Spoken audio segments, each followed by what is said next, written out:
Well, welcome to the Human Realness podcast, spotlighting badass conversation wranglers with the refinement to impact thought.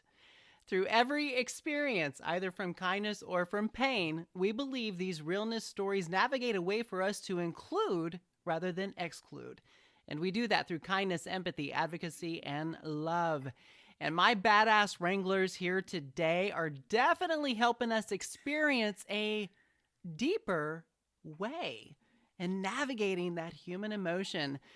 Doctors Casey Lankow and Doctors Tim Johansson, thank you all so much for being here with me today, and welcome to my glam stable virtual via Zoom. Thanks for having us. In that fabulous introduction. I love the incorporation of a deeper way. Oh, I love it. So let's just start off. What makes y'all badasses? Tell me about your purpose, how you met, all of it. Let's just get into it. Well, should I go first? Sorry. That's usually how it works, and I realized I was making an assumption. My first badassery comes, I just got a haircut. You know, you always feel great. And it looks fabulous. Thank you. Fresh haircut.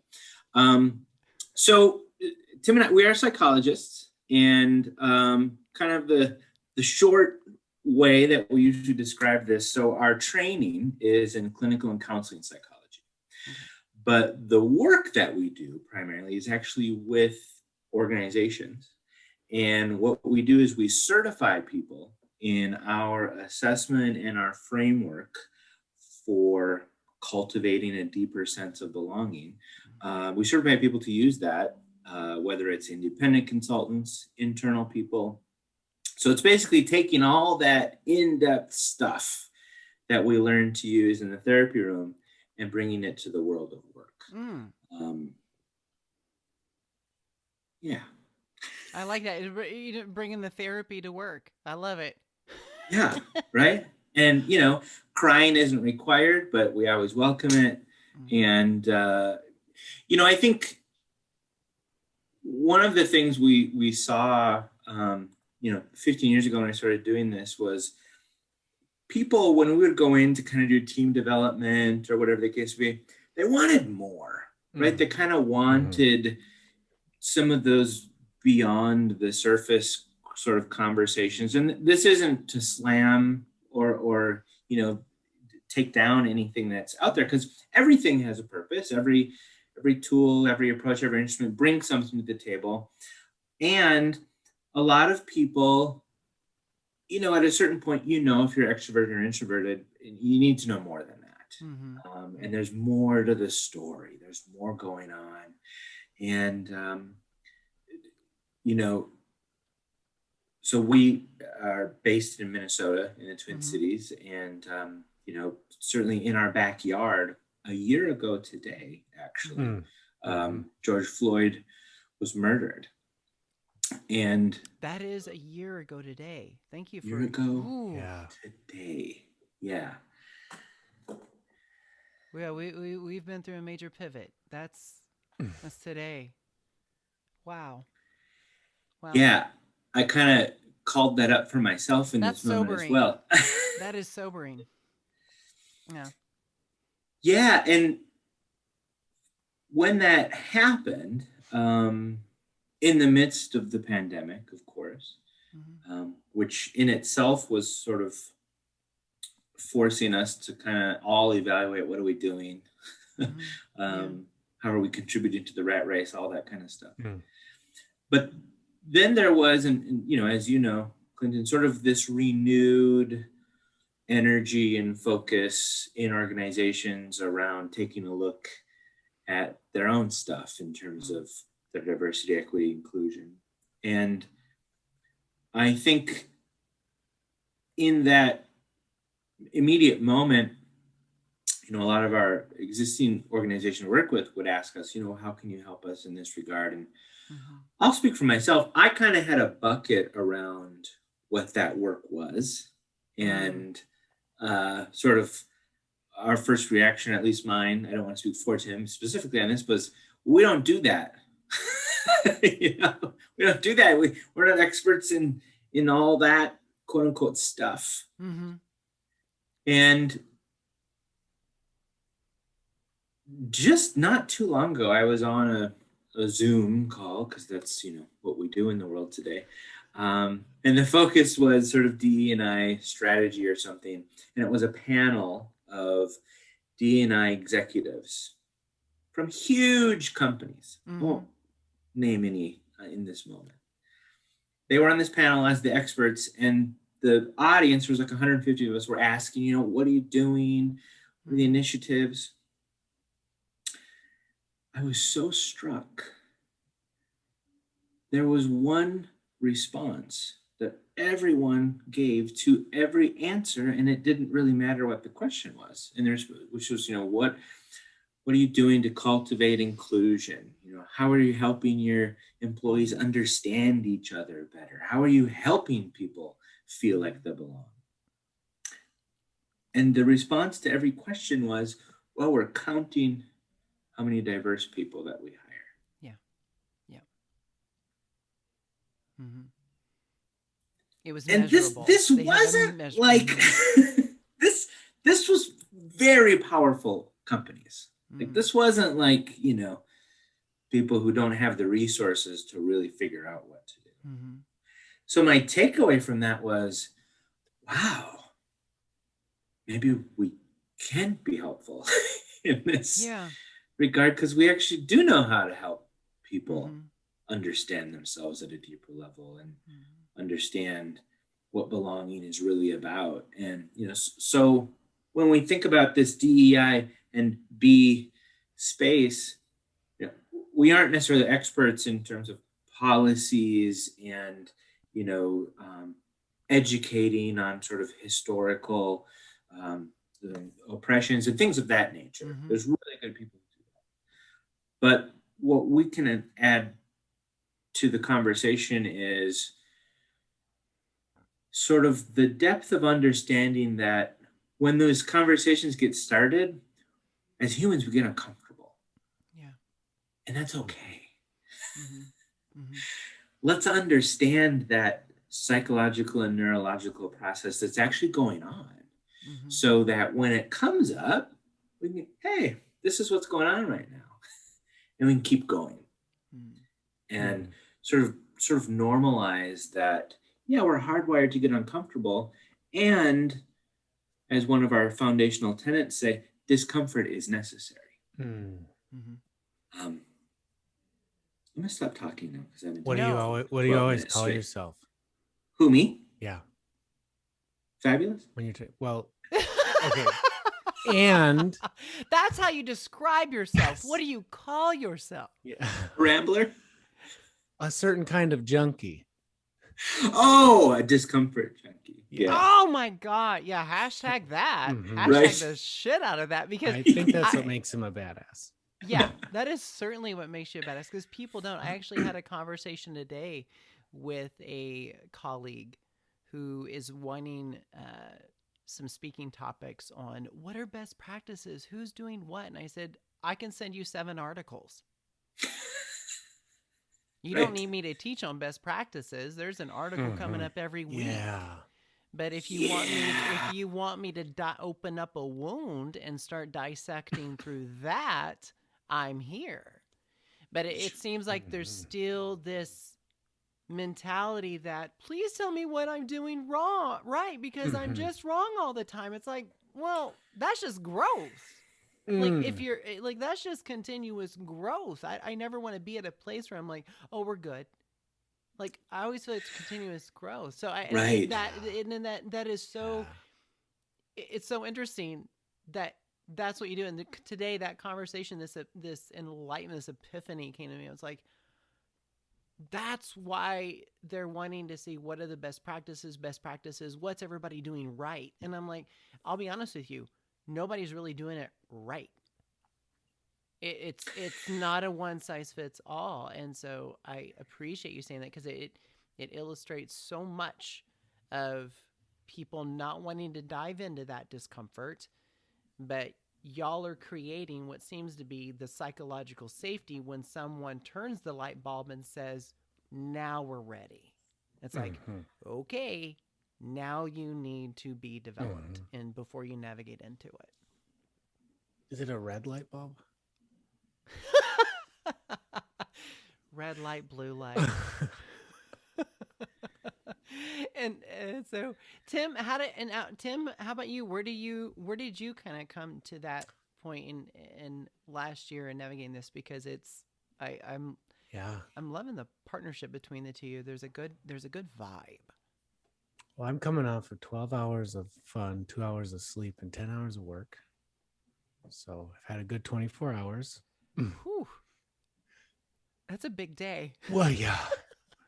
Shout out to you know whom. We talk about truth. And I think understanding this idea of truth in two different ways to understand it that both matter help us get to this place of understanding how to kind of work through this discomfort and how to be in spaces like that. And we talk about the truth, and that's fact. Mm-hmm. That's just what we can all see. Mm-hmm. Casey talks about this well, but the sun rises in the east. That's just fact. Like, we can all agree that that's what is happening every day, or we can fight about it, but that kind of leads to fruitless conversation. That's like the truth. Mm-hmm. So what's happening, right? We're all here right now, the truth. Right. Then there's your truth. There's my truth, right? And that's my lived experience of that fact. And why that matters so much is I don't get to take away your truth. I don't get to take away your lived experience of what happened, of how you experienced it. And you don't get to take away mine. And we get to talk about what each of our truths are in a safe place. And I think when those conversations get to that deeper level of what our individual truths are, it gets uncomfortable, because I think so often we feel these pressures societally, or maybe we put them on ourselves, that, well, if your truth is here, what's that mean about mine? Right. And I think we all sit with that existential kind of question of, well, if their truth is this, well, is that erasing how hard I've had to work in my life? Mm-hmm. And questions like that. And so instead of kind of leaning in and being that badass comfort junkie like Dr. Casey, we rationalize it away, and we actually start violating like the truth, which is events happen and things happen, and what's that all about? And we kind of try to go away from that. I spend a lot of time sitting there. I'm not as long-winded as Casey. That's absolutely not true. But in this moment, I feel. Well, from what you're saying, is like, I always tell people when they're opening, someone calls or reaches out, a client's like, we're ready to do diversity and inclusion. I'm like, great. So once you open up that Pandora's box, it's very difficult, right, and very rare that you can close it back. And so you have to really commit when you're about to open this box, like, what's going to come out of it. And I kind of equate it to, like, Raiders of the Lost Ark. Harrison Ford and that Indiana guy Jones. Got melted. That's my man. Yeah. And so they melted. And so I'm like, if you're going to open up that box, you better be prepared for what's going to come out of it. Yeah. And so, and that's where that psychological safety. So so if I can dig into this a little deeper, so you have an organization coming to you, and they're saying, or a community or whatever, saying, hey, we're ready to talk about diversity and inclusion and how to do that. What can y'all help us with? Where do you start that conversation, knowing full well that they've not taken the 30,000 foot angle yet? Yeah. So how do you start navigating that conversation by not making people feel basically like a piece of shit, that they're doing everything wrong, but also helping them figure out, like, hey, you're not alone in this as well? Oh, yeah. Well, I think the first piece, excuse me, the first piece, are we editing? Oh, yeah. By the way, hopefully that can be edited out. Particularly if an organization calls, hey, we want to do some diversity and inclusion work. Mm-hmm. I think as a first helpful thing is to even ask them, what does that mean for you? And to help them articulate their why. Because I think it's that initial sort of consultation, if you will, mm-hmm. is tremendously valuable in itself, even if nothing else happens after that. Because yes, there's probably some quote unquote good that can come from trying, but if you haven't really figured out as an organization why we want to do this, what do we hope comes from it? What are we aiming for? What are we shooting for? I think to your point, Clinton, it's going to get real uncomfortable real fast. And if we don't know why we're doing this, we're going to stop doing this real quickly, right? Because it's hard work. Yeah. It's really uncomfortable.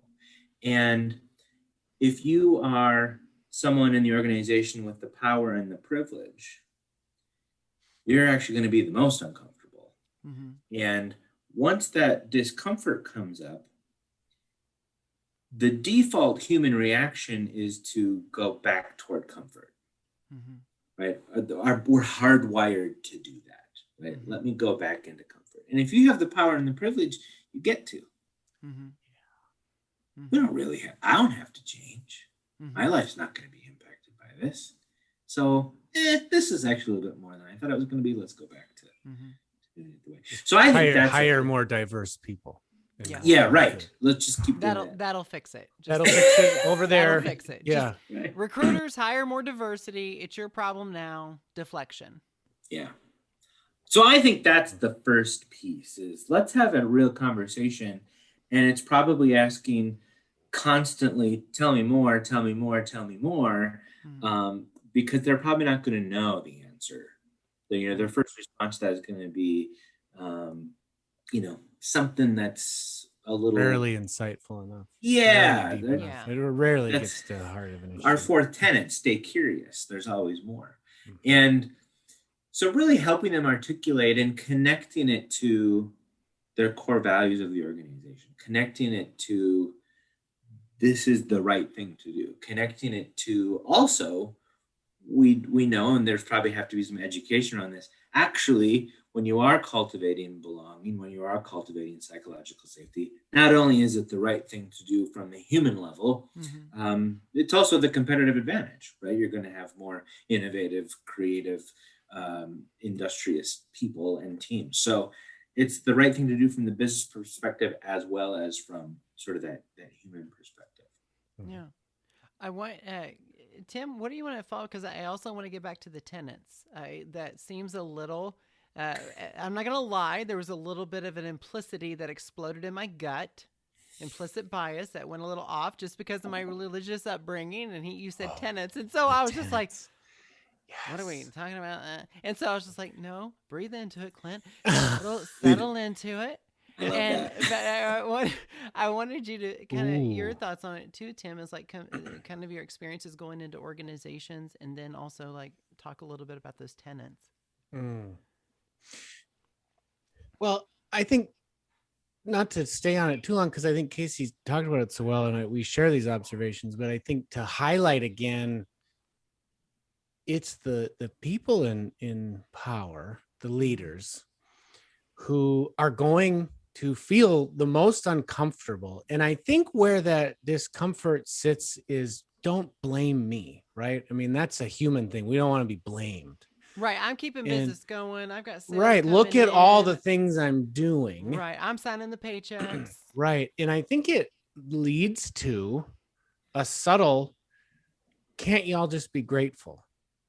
Right. Let's practice gratitude, because gratitude's going to get us to a better place. And there is, and Brene Brown talks about this, other people do too. That's a part of the solution, but gratitude's really a byproduct. It's really a byproduct of doing your own work. Yeah. And so are we doing that, or are we going to do our own work? And wanting to do my own work has to come from inside. Yeah. Right? It can't come from, well, don't blame me. So I think helping people see that, I think Casey explained how you do that, is you keep helping them flesh out why, you know, say more. What's the purpose? Because they really at the beginning are disconnected from their own truth about all of it. And I think that scares so many of those, I'll just say it, what has been my experience in my tenured career, the heteronormal cisgender white male, that we have created this expectation to be this stoic, you know, breadwinner and leader. And the moment that we start bringing these conversations into place, it's then, well, do they start having to reveal some of their traumas and tapping into their own to be able to get to this point to even have these conversations through discomfort. And so I can see where that, like, you know, can you just be grateful that I signed your paycheck and just leave me alone with my own trauma? Because that's what they're doing with their, can I just do it? And I mean, oh, it's very good. Yeah. Tenets. Yeah. Tenets. What should we be doing? What are the tenets? This is our Bible. No. Oh. It's actually our planner. It's our desk reference. Okay. Hold it up we again. have tenets in the Deeper Way profile, which is the main tool for cultivating self-awareness. Okay. And it's the desk reference, but within it are the tenets that we read. Okay. Let's read one. Am I going to have to repeat this back like the Catholic Church? Yes. Okay. And then we have communion after the fourth. No. Shots of whiskey and saltine crackers. That's what you're getting.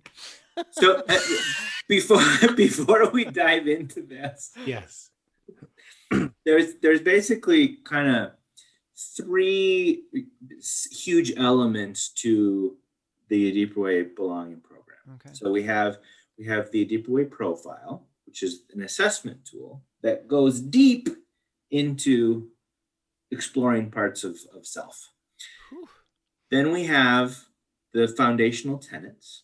And these 6 foundational tenets we originally created them really as sort of as a certified facilitator of a deeper way.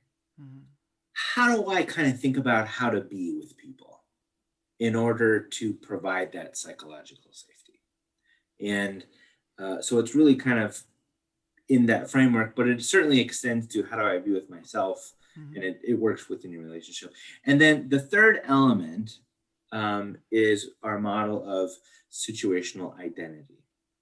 And I'm going to answer a question you asked about 20 minutes ago, and then I'll toss it back to Tim too for the tenets. But to that question of how do we actually do this, right? So if the organization, hey, we want to do some of this work, what do we actually, well, to really boil it down, it's really leveraging these 3 elements with some connective processes and things, of course, to help each individual person increase their self-awareness, their others' awareness, and their intentionality in every moment, because it's constantly changing in every moment.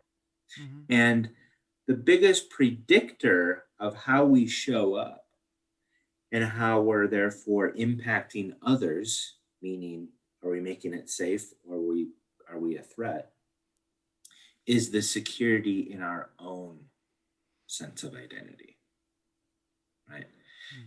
It's always, so it's these individual selves. Right?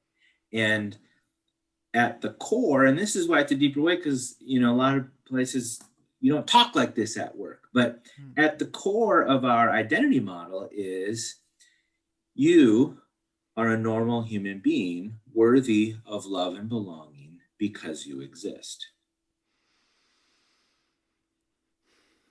That's it. I got the chills. That's it. And that, as Tim was saying, that's the unequivocal truth for every human. Mm-hmm. And Our need to belong. It's a common denominator, the need to belong. The need to belong. And that you're worthy of belonging for one reason. Well, two. Because you breathe exist. And have a heartbeat. Because we breathe, have a heart, we have existence. Right. The thing that most of us, and particularly people with privilege, have a hard time being honest with ourselves and others is that we don't even believe that most often for ourselves, that we're worthy of love and belonging, right? That's sort of central to the human experience, right? We're all trying to disprove our fear that we aren't worthy, right? And I don't care who you are, right? Every human is struggling with that in most moments. And so we turn the lights on that and say, all the noise with the policies and the procedures and all the stuff and basically everything is really a way to not have to look at that core piece. That is incredibly disruptive and incredibly uncomfortably self-aware of the tenure that I've had in human resources, diversity and inclusion. It's never been, how do we have this conversation correctly? It's always been, well, what policy can we create to control this narrative and this situation? Because we're covering the issue that is there. Yeah. Yeah. Wow. And meanwhile, and you know this, meanwhile, the solution of, well, let's just keep counting how many diverse people we're hiring, whatever that even means. Not paying attention if we're bringing them into an environment where they're going to feel safe. Right? Well, let's just keep hiring. Right. Or anyway. Not measuring how long they're staying. Just going out the back door. Yeah. You know? But we have our spreadsheet that shows. So. Well, I want to say, I want to get to the tenants, but I love what you said, if I may, on this, because there have been several organizations on this diversity and inclusion. I've now seen that a lot of my colleagues who are more of these mastermind and thought have now structured more around the idea of belonging, which is a common core. And then also, how are we incorporating amongst our leadership better mindfulness-based practices on a daily basis? Yeah. And so this time last year, I was certainly going through a pivot, as been several times in my life going through a pivot. And this last year, I was recommended Full Catastrophe Living, John Kabat-Zinn. I got into it. I ended up reaching out to the University of Massachusetts, becoming deeper involved in the stress reduction clinic and the stress reduction program because of past trauma. And like you said, it's this common core and it's our existence. And what they say when people that come into this clinic, and there's people that have suffered, executive who have suffered massive strokes and heart attacks, and people who are dealing with cancer, these major life issues and traumatic issues. And it's the same statement they make to every patient that comes in or client that comes into the clinic. It is, as long as there is breath in your lungs, there's more right with you than wrong with you. And I think just like you said, if most leaders would allow themselves that vulnerability to say, let's start off from where we're all at. And it was, just like when I was going through boot camp, you're stripped of everything. It's like, at least you're breathing. Now we can start from here. If we can acknowledge that we're all in that space together, we can all start from here. And what better way to pivot than what we just experienced last year? Pandemic, racial inequality, social divides. Now's an opportunity. Yes. Now's an opportunity to realize We're all breathing still. So now let's navigate this together. Will I win? Preach. $1 million. Oh, so I the connection of that, and now how these practices are now subtly people are talking about them. Yeah. But this depth needs to be talked about more. It's like, hey, we understand it's not easy, but you're still breathing. You'll be fine. Settle into it. Yeah, I think what we're finding is a lot of people are looking for it. Mm-hmm. Yeah.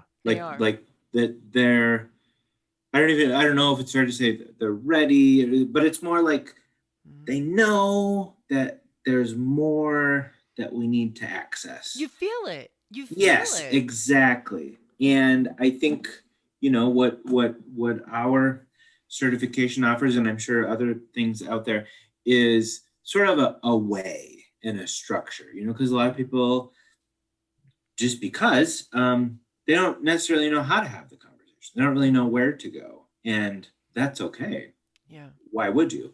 And so we really kind of provide that structure, because maybe this is a good transition back to the tenets. The first one, there does need to be safety in order for these conversations to happen. Yeah. Yeah. So you do need some sort of frame.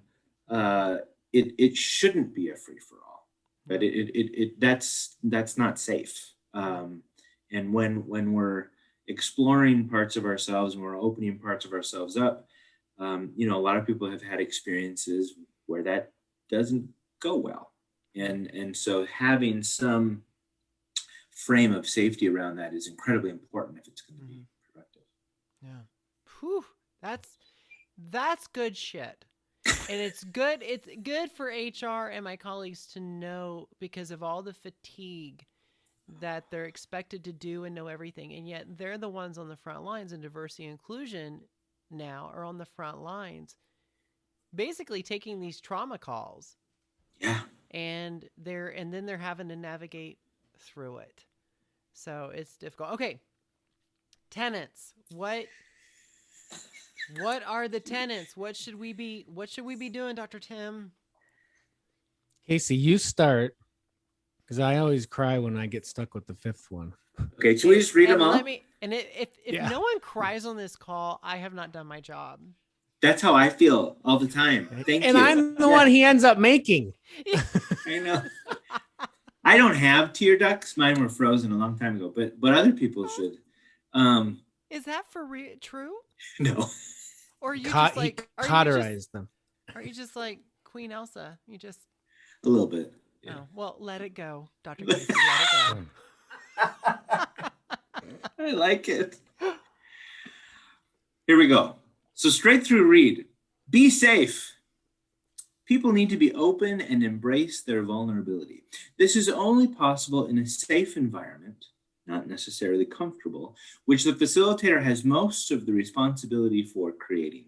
As facilitators, we must turn our judgments into evaluations. Judgments are made from a place of fear.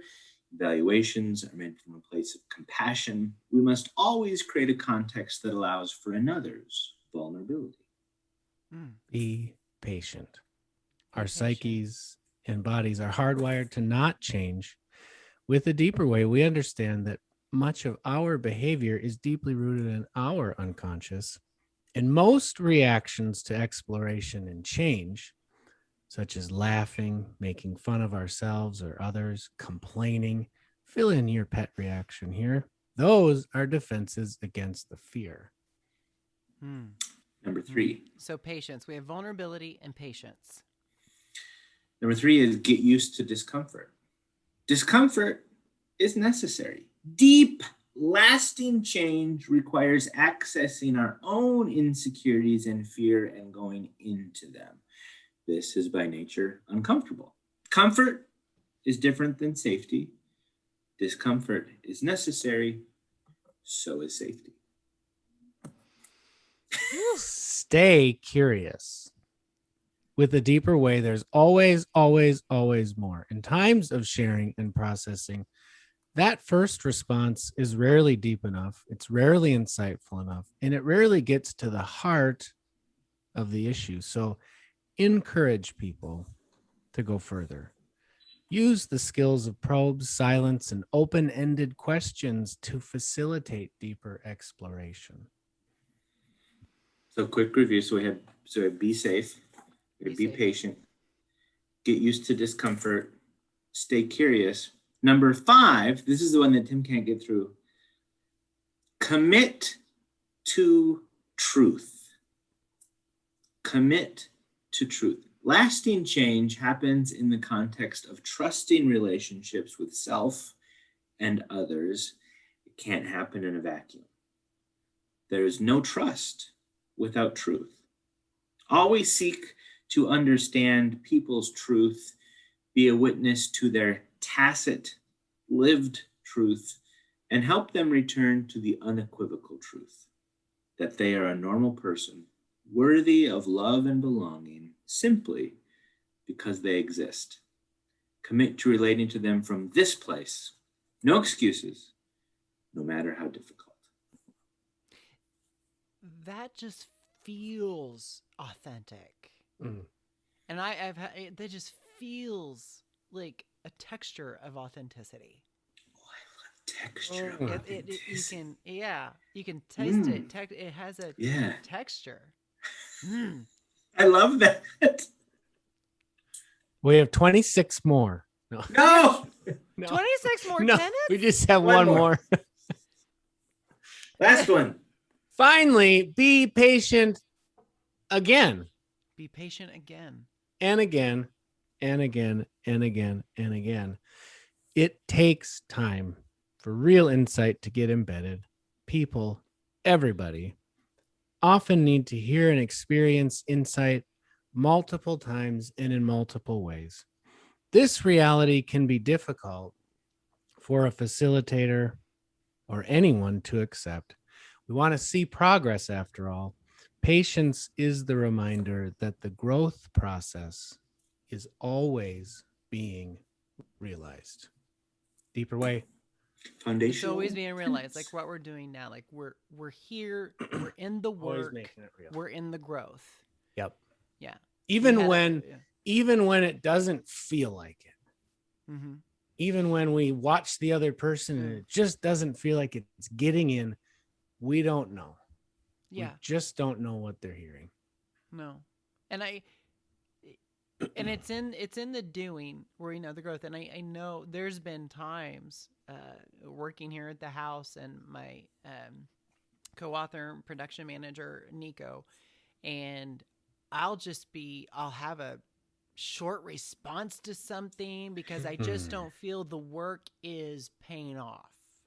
Yeah. And so I do get impatient because that's where that fatigue sets in, and I might react. I might be a bit of an asshole. Not too bad. Not too bad. Did I hear something in the background? No, that was not. That was Nico. That was not Nico. I do not have a. Yeah, that was him. But so you're laughing.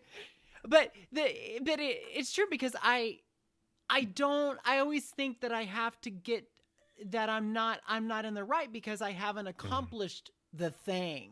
And it's like, but I'm in the doing of it. And once I get to that thing, it might be in the form of a podcast. I'm like, well, so I met that. Next.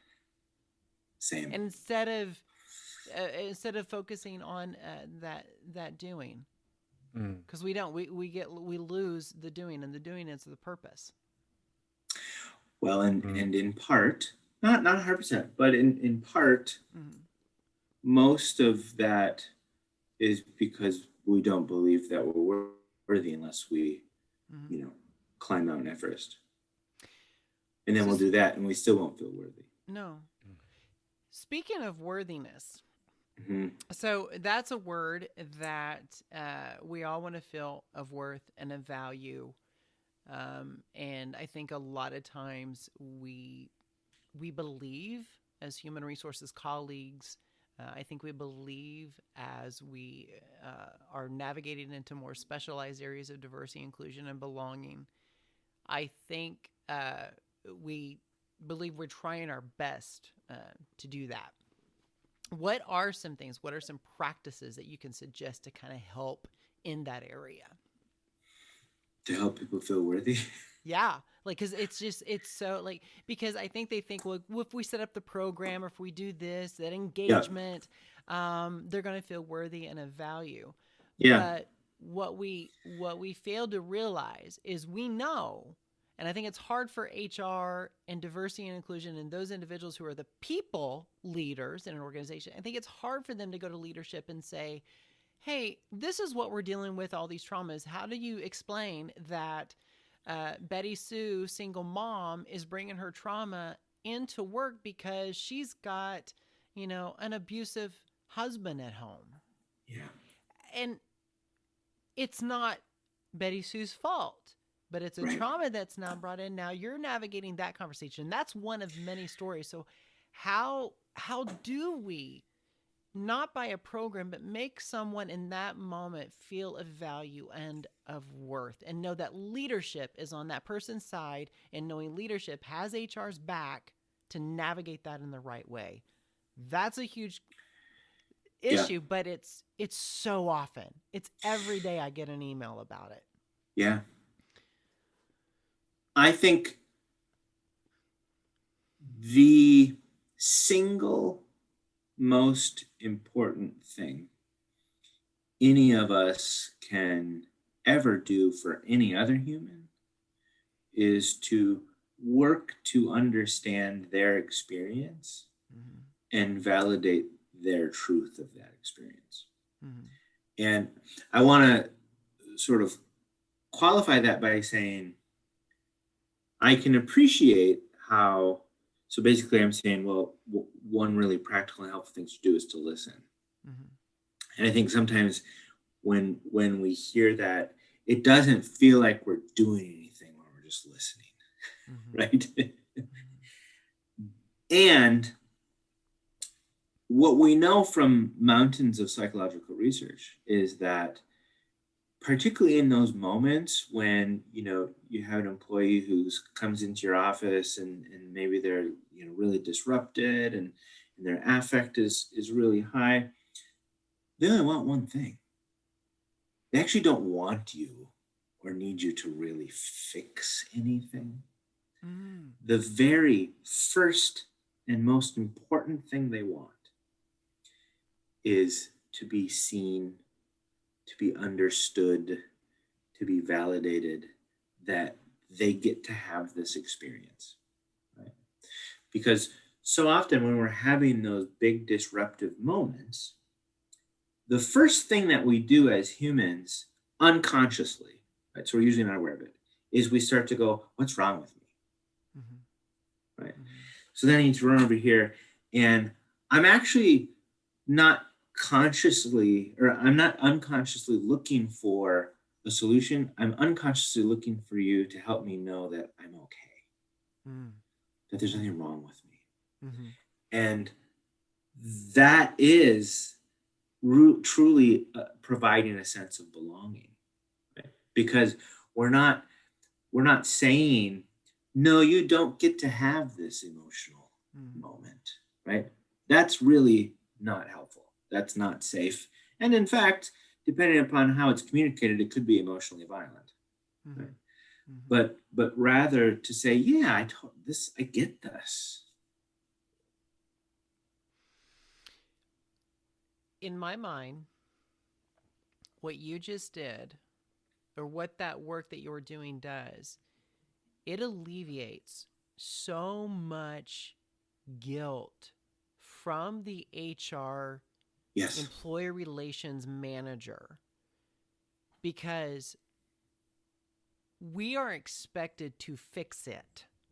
Right. Fix it, get them back into their cubicle, get them back to the assembly line, get them back to the patient, get them back to work. Yep. So we have to fix it. So it's that issue comes, they're in our office going through this, we send the email or push the employee assistance business card, call that number, you get 6 free visits. I fixed it. But did you listen to me? Did you hear me? And simply that act of listening, showing that compassion in that moment without judgment, evaluation, that allows that individual, and just that simple act right there allows that individual to know that they have a place to come and listen.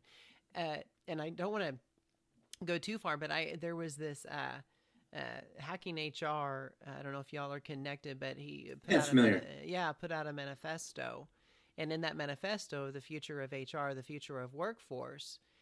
And I fear if we have not qualified a lot of our emerging professionals coming into human resources, that succession, because this manifesto talked about how the future of workforce and HR leaders are going to have better understanding in psychology, psychologists, clinical psychologists that we're going to see navigating into the human resources, people leading space, people management space. And I could not agree more. And I know that that's going to be disruptive to so many of my human resources colleagues. That's okay, because we have navigated too much away from the people aspect by trying to create more resourcing and structure. And if there's anything that we've known over the history of mankind, humankind, people kind, is that we are in evolution. We will find a way to evolve and get around a policy, to get around whatever that is not making us feel belonging or worth. Workforces will navigate a way around it. Yeah. And so what you just said takes so much of that guilt away from that HR person that we don't have to fix it. Listen. Whew. What comes up for me there too, and I'll invite Tim even, because he talks about it way better than I do. It's this idea of how much can you own someone else's issue anyway? I was teeing you up. You're teed up, Tim. Come on, Dr. Tim. That's good. That is good shit in this, again, in the sense that alleviates so much of that guilt from that HR worker who is compressed between the leader's expectation and the employee's expectation of how to help the organization and help the person. That's heavy. One of our mindset questions is really around that idea, and it's, am I owning what is mine or what I'm responsible for and letting go of what I can't control? And it's such a good reminder of what can I control? I can't control someone else's experience. I can't. I can relate to it. I can listen to it. I can understand it. I can interact with it, but I can't control it. And when I try to, I actually erase their right to have it. And we get stuck then in trying to control something that I can't. And in doing that, we drop what we can, which is our behavior, our response, our listening, our capacity to listen. And so I think just sitting with, what can I control? I can't control their experience. I can control my behavior, and both can all be here. And I love how you talk about, we can navigate that. And as a helper, one of my jobs as a helper is to be a listener and to be a 49% shareholder in the other person's success.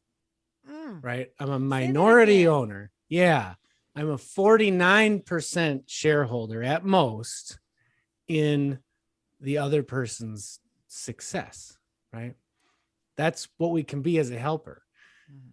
That's a hard spot to be, because it's like, well, I'm not in charge, but I get to have a really big stake here if I want to participate.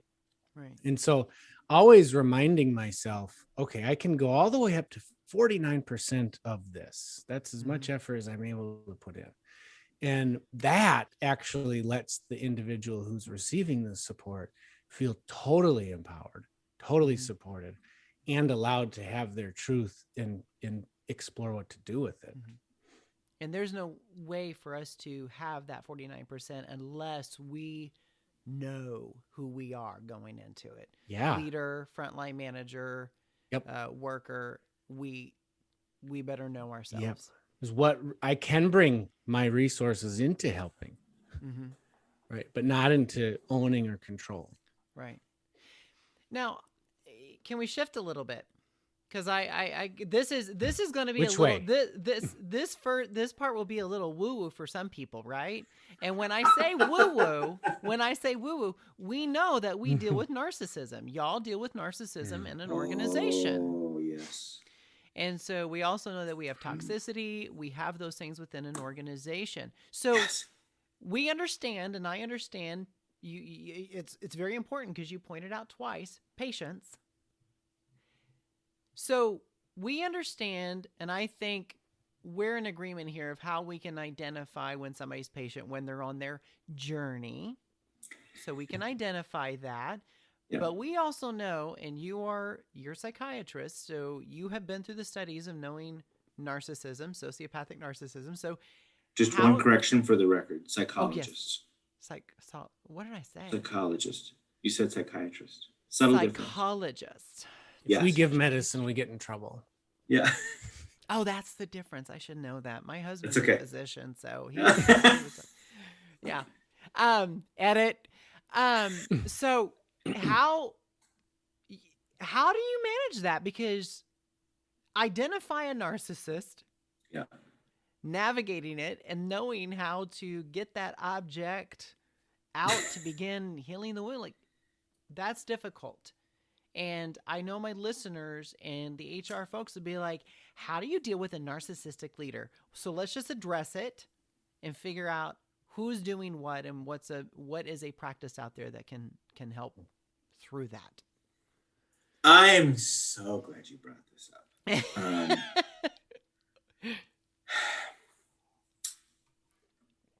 I think a shot of tequila if you need. I think first, just as for any role, and you know this better than we do, in your background, you have to have a roadmap for what's expected in a role, right? Just from that sort of foundational process piece. Like this is the expectations for this role. Mm-hmm. And what we are... Sorry, puppies were barking. Oh, that's I thought they were mine. No, puppies barking. My husband, I think he's getting ready to go to a class or something. we actually were just on a call with our certified facilitators talking about this as they're working with their clients on these similar pieces, on this similar thing.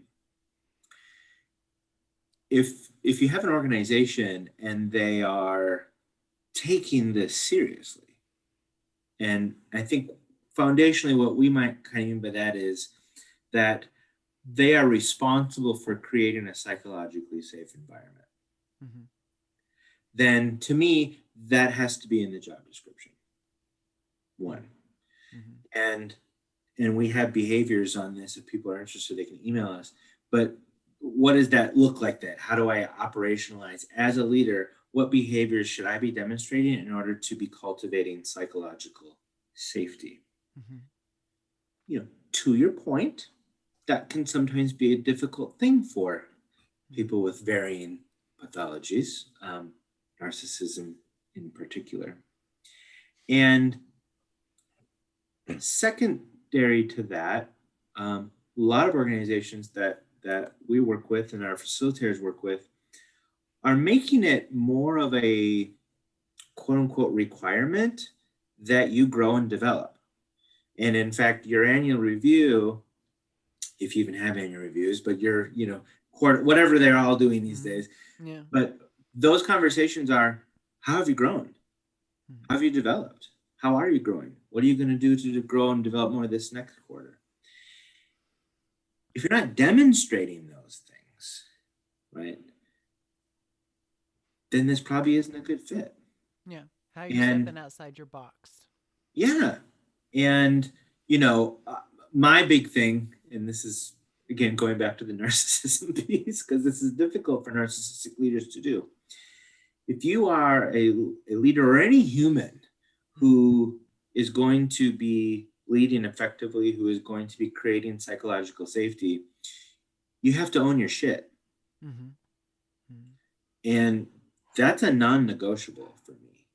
And if you're not owning your impact, if you're not owning what you're putting into the culture,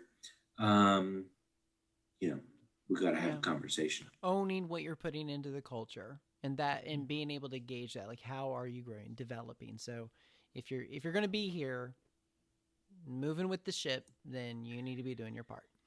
Yeah, for me, I'll say this and toss it to Tim, but to me, and I know I'm not sitting in that HR seat, having to make these decisions to do with them, but if you're a leader, it's not negotiable. Yeah. Sorry, this isn't going to be accepted. And so, yeah. Yeah. And what we've seen, though, is because a lot of organizations have not set themselves up for success in the succession planning.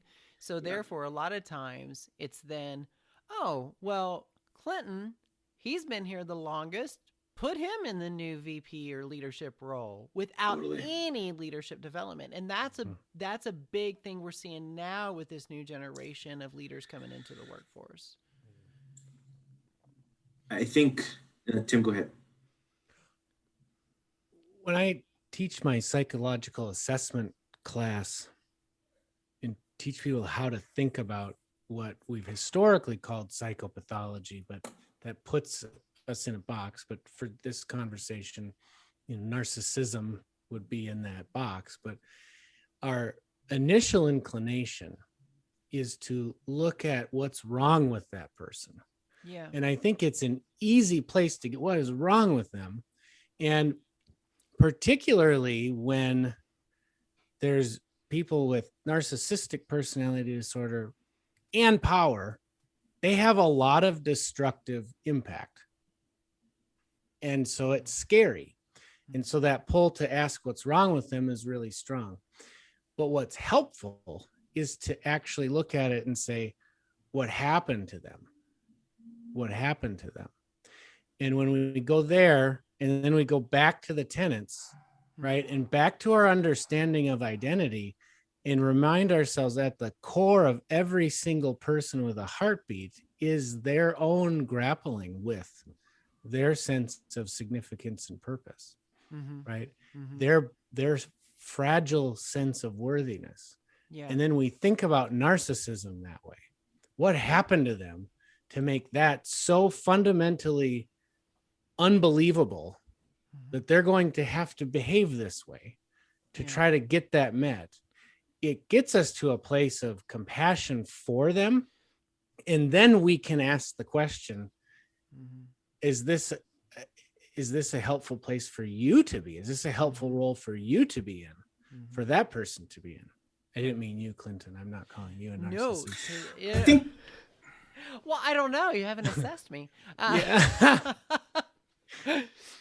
think the thing that I want to just point out there, because though is, but no, I hope I'm not a narcissist. I don't.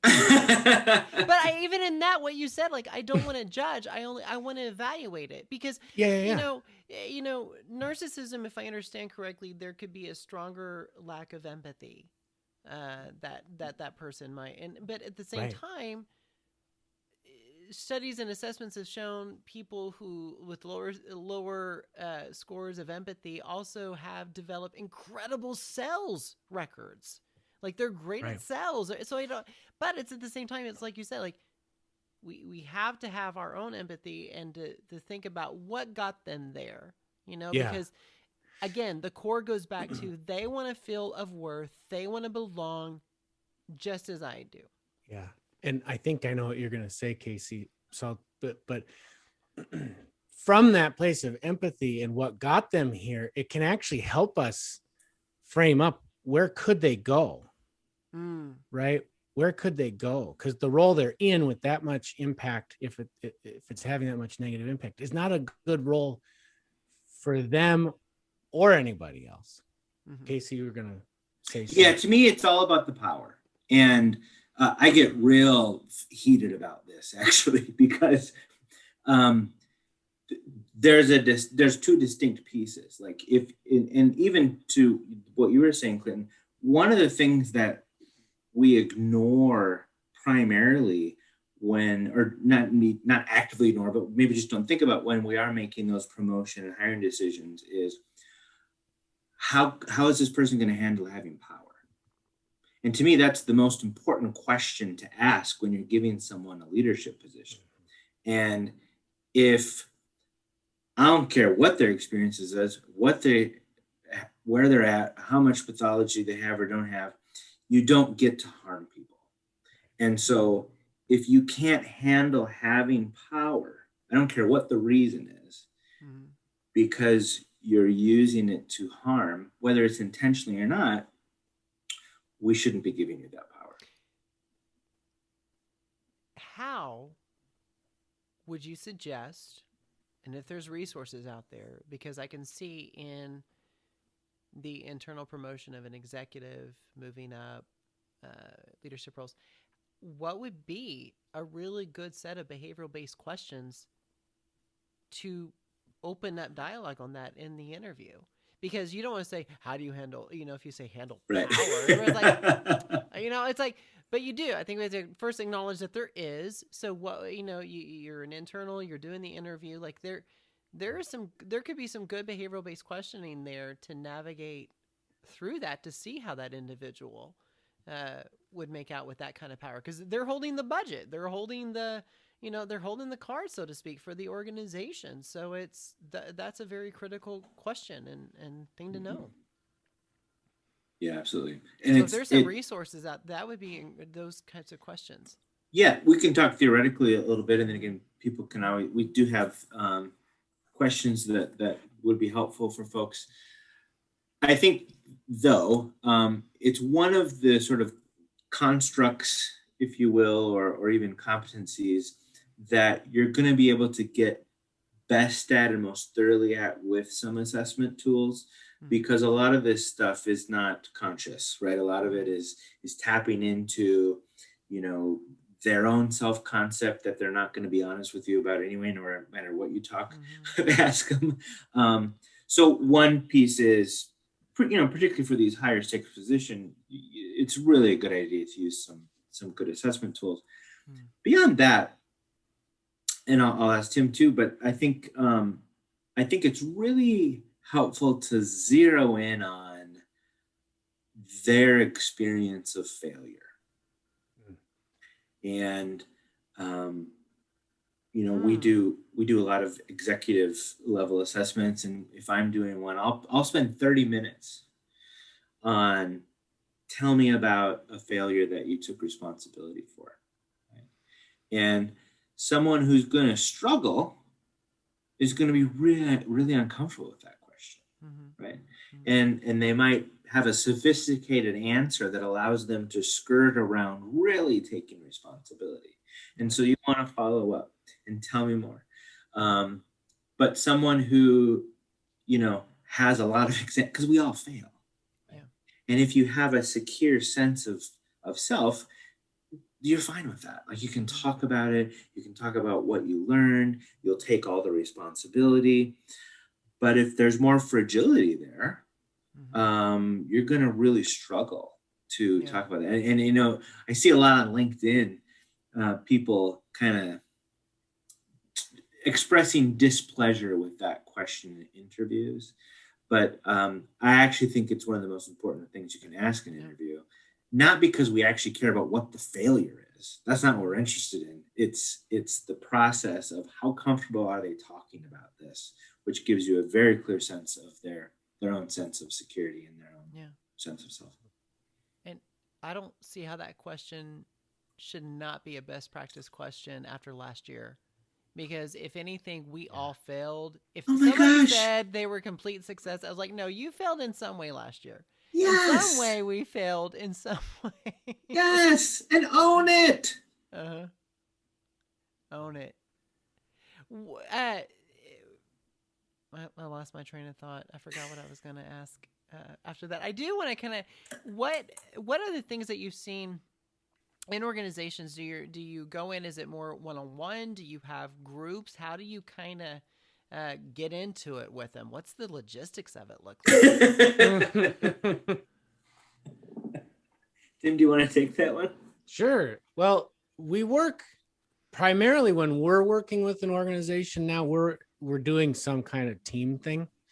We'll do coaching, and we've done that. But why that's the case, they've typically got at least a few internal consultants who are certified in our tools. So how we interface with organizations is first certify their talent, their people who are doing the people work to use our tools. Then we'll do some group things, maybe to kick it off or to kind of do some refresher pieces, things like that.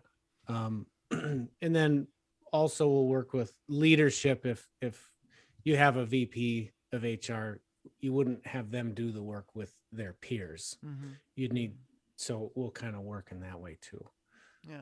But we're not any fun at all when we go in and do groups. Super dry PowerPoints. I think y'all keep it engaged.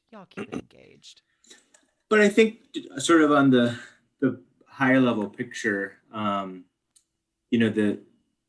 to really make progress in an organization, it's going to be a combination, right? So some folks are going to have some individual time, whether it's with us or with another facilitator. There's going to be some group stuff, and then there's work between those experiences, right? I think that's another way in which so often the traditional initiatives in this regard just kind of fall flat, because we'll have a 4-hour workshop in the afternoon and then we'll all be good to go. Well, no.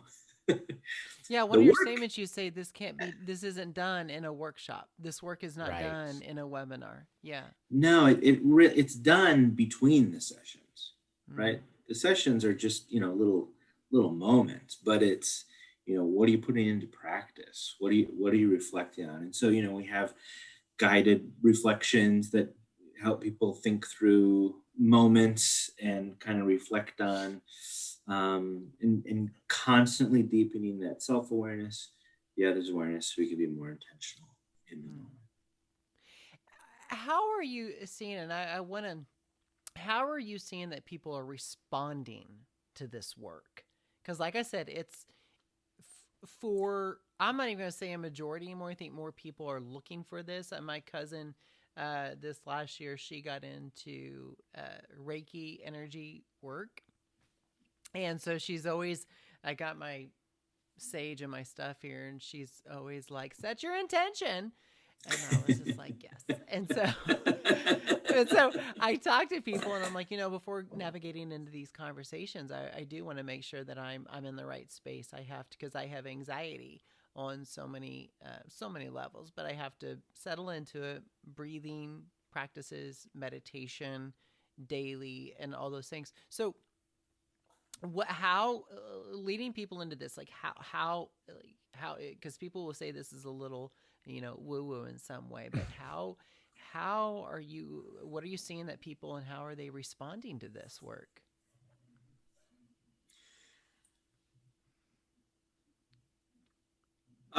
I'll say this.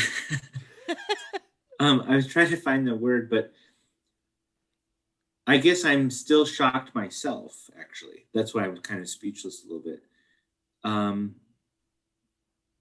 Surprisingly really open. And what I mean by that is, so we obviously spent the last year and a half doing a lot of this on Zoom, which is possible, not my preference, but it's possible. But actually, I guess it was a week and a half ago or so, we were invited to do our first in-person sort of larger team session. They didn't have anyone certified yet, so we did it, and now they probably will be getting someone certified after we're there. But this was an extremely privileged group of people. This was a very white group of people. This was a very male group of people. And while we didn't ask, I would gather this was probably a fairly heterosexual group of people. And I was very excited just because it was like an in-person thing, and I thrive more in those kinds of situations. But I was also very aware of the makeup of the group that we were going in. And, this is the stuff we were going to be talking about. And I don't get too nervous because I actually kind of enjoy a little bit of making people like junkie. Yes. Yeah, you're the junkie. Yeah. Like, let's ruffle the feathers a little bit. But I assumed, and this was me not giving them a fair shake. I assumed there was going to be a lot of defensiveness. I assumed it was going to be a little bit of a rougher go. Mm-hmm. And it was not. And actually, we had a debrief with sort of the person who organized it. And I think there were like 40 people there. And we offered then the opportunity for each person, if they wanted a further individual debrief with one of us on their own assessments and just dive deeper, they could have that. And 25 of the 40 had already said, yes, I would like an individual debrief. We've never had that before. It's usually a handful of people. Right? Wow. And they've already asked for like the people who were there, like they want to do more stuff with their sub teams. And so my takeaway from that is, and not to toot our horn a little bit, but I think the way that we lay it out, which is no one's going to get shamed. Right? No one decides to wake up and be an asshole. No one wants to intentionally offend other people. And here's what happens, right? And when you're getting uncomfortable, this is what's going on. There's nothing wrong with you. Your body's working the way it should be. But then when you get to that point, you can realize you do have a choice, right? And so it's normalizing all of those human processes, realizing that shame isn't going to do anybody any good. Right. So we're not bringing any shame here. I don't care how many people you have hurt. I'm still not going to shame you because it's not going to be helpful. Right. And we take very seriously that you get to say whatever you want. This is a safe place, and you can't offend me. Right? Do you feel like people just when you works? Do you feel like, I could just picture it, like, because those moments of people walking in and they're like, or it's like, say whatever, this is a safe space, and they're like it's just that look of like, but I have so much to say. And it's like somebody is individually thinking, surely they'll be offended by what I have to say. Yeah. I go into these organizations when they talk about diverse recruiting and implementing. I go, let's talk about some of the things that have been out there. What have been some of the things that your hiring managers have said? This is a safe space. And they're like, what if I tell them this hiring manager asked this woman if she was pregnant in an interview? And it's like, I'm going to expose myself. I'm like, do you think you're the first person that had a hiring manager to do that? Yeah. Of the millions of people, out of the millions of people. One thing I would say to that is we actually don't say that out loud at the front, at the beginning. We don't lay that out that way. We actually just commit to being like that. And we know when it's going to come out, and we are always prepared to treat them that way and live that out. Do you feel setting it up in the beginning? Because I've said so. Do you think it already stigmatizes it a bit if we feel like we're setting, just let it organically happen? If you're setting the right safety and tone, then it'll. My take on it, setting it up at the beginning, gets their focus on like, well, we're going to disprove that at some point for some reason. And it kind of gets them skeptical, right?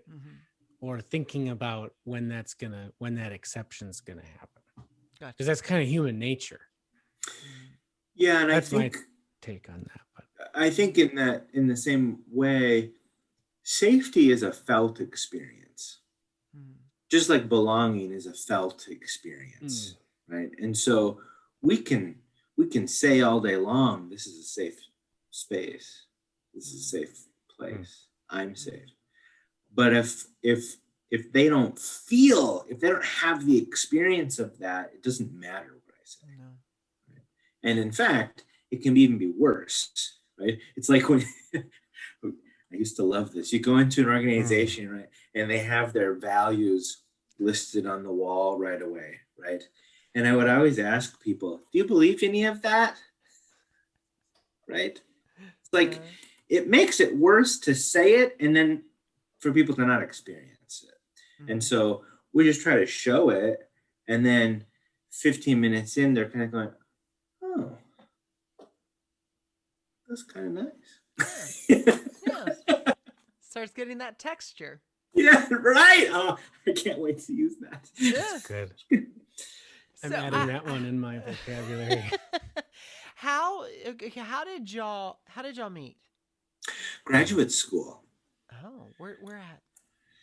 So it's St. Mary's University in Minneapolis, Minnesota, and I had just transitioned out of teaching high school choir and decided I think I want to be a psychologist. Tim was working. I can see how that's a gateway. Oh, for sure. A pipeline right through the music department. Yeah, absolutely. Tim had been working at a small psychological firm, and so we both we met in theories of personality, and Dr. Marianne Kelly, quite wise. I can't do the math, but over 15 years ago. Oh wow, more than that many ago. Yeah. Yeah, and at the time, Tim had sort of created a beta version of an assessment to be used in hiring for specifically kind of for healthcare. And he kind of working on it, he showed it to me and I said, hey, let's go sell this. And that was the first version of our personality test. And we have evolved considerably to this space now, which is taking all of our experiences, taking all of our training, all of our education in sort of that in-depth science and art of how humans come to be and how they really grow and heal and change in lasting ways, and bringing that to the world of work. How does this how does this give y'all purpose? How does this give you purpose? Because you could tell the passion is there, but when it's becoming so fatiguing, when it is feeling like no one is getting it, and then that feeling of aloneness, and it feels like you're going through. So how does this give you purpose?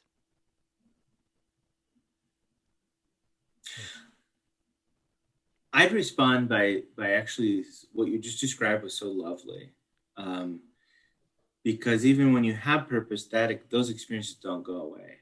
Right? Just this afternoon, I was in that spot, and so there's still moments of despair. There's still moments of nothing's ever going to really change. This is never going to work. And even though there's evidence to the contrary. But it's always, I think, returning to sort of knowing deeply that we have something that's true.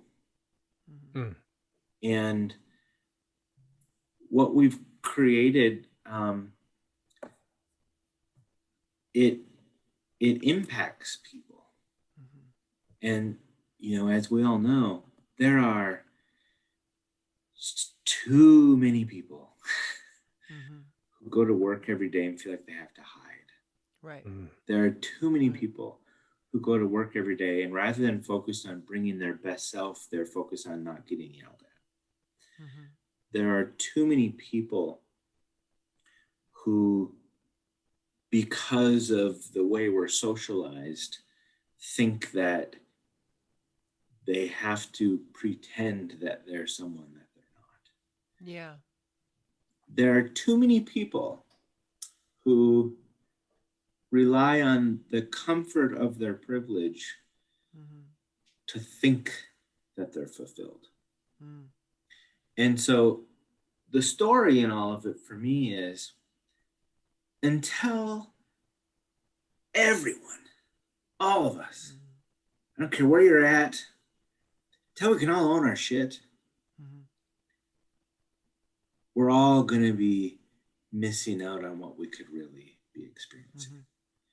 And I don't necessarily, buy in too much about singular purpose and all that kind of stuff, but it does feel like I'm supposed to be preaching this message. Yeah.